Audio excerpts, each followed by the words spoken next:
And good morning. So we're going to continue on with our construction plan tutorials, volume 1 bridge plan reading, episode 3 plan, elevation, and cross-sectional views, sectional cuts. So just a quick overview, plan and profile. As seen here, the detail to the right, you got a plan view, profile view, and end view or cross section. Profile view is different than the elevation view. They're kind of like that. They're the same, but they're different. Okay, don't take that for quotes.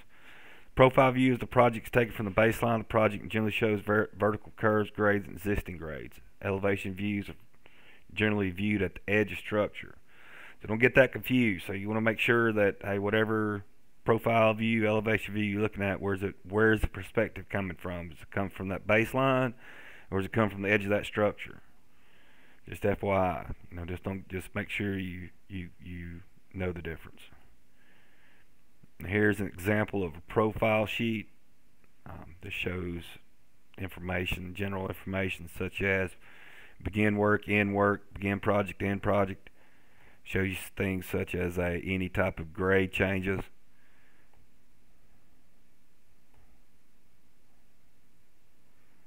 Gives you the existing ground line, as you see here. It's more of a dotted line, and you also get your vertical curve data here, which you can see just by what it looks like the road takes a dip. And this is taken from baseline. So the plan view. Looking at the plan view, imagine looking straight down on the project from a point directly above. Now this plan view we're looking at here of the bridge, this is pretty much a general overview of the bridge. You'll find this detail closer to the start of your bridge plans. What this shows you here is it shows you your beginning bridge, end bridge stations. Gives you information such as what kind of dressing you're going to have around your abutments. In this case, you got a rip-wrap class 2 24-inch thick with filter cloth. That's a roadway item. And you're going to have your stations on this plan view. Shows how your bridge and any stations within your bridge. Also, in this case, there was an existing bridge in place of the new bridge, so we had to remove the existing bridge to build the new bridge. So in that case, it shows you an outline of where the existing bridge is with respect to the new bridge. And I will admit, on this specific job, this one little detail here was all that they had as far as referencing the existing bridge and the new bridge. So for this example, this is all we had, was just a shaded box. Elevation view. The elevation view is like a side view as you are standing off to one side of the bridge and looking back at the bridge. Now looking here, once again, this is a general elevation view of the bridge. Gives you a lot of general information. This elevation view here goes with the plan view from the previous slide. Shows you a lot of general information about the bridge, such as you have a elevation scale here. Shows you minimum drill shaft tip elevation, your pile tip elevation. You can use these numbers here, and based on the math that you can use that we learned from a couple of videos ago, how to determine depths using elevation marks. This is where you can get some of that info, and general information of the bridge, such as super elevation. It says right here that this bridge goes into a super, and you can find that sketch on sheet number 3. The overall length of the bridge, which is 140 feet, gives you your grade, and then your span lengths. Cross sections. Cross section. This example here is just the bridge being cut perpendicular along the baseline. The bridge is cut. It shows you the details of the rebar. Also shows you the cut of the bridge.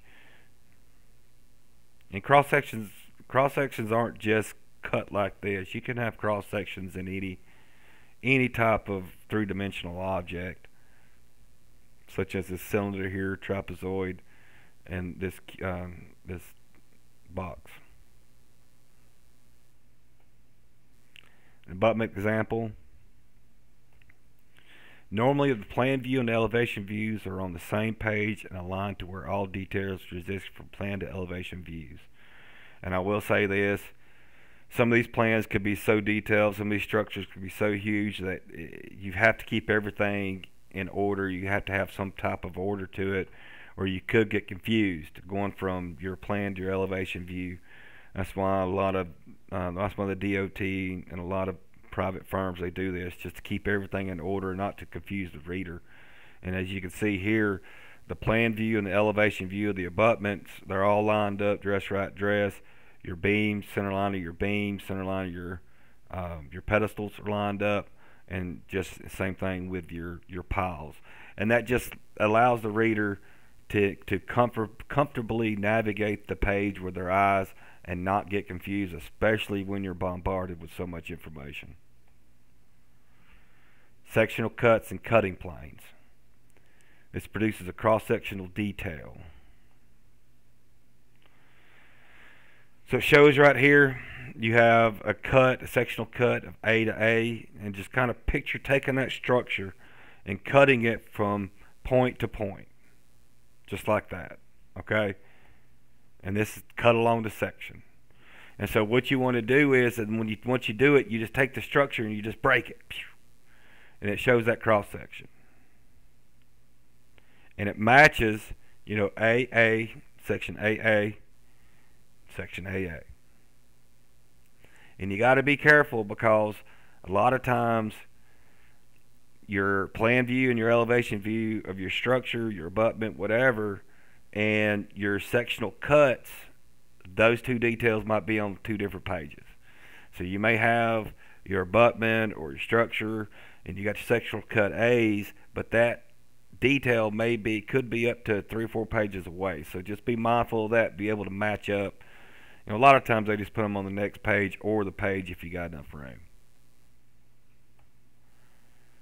There can be multiple sectional cuts on the structure. These are denoted alphabetically A, B, and C. D, E, so forth and so forth.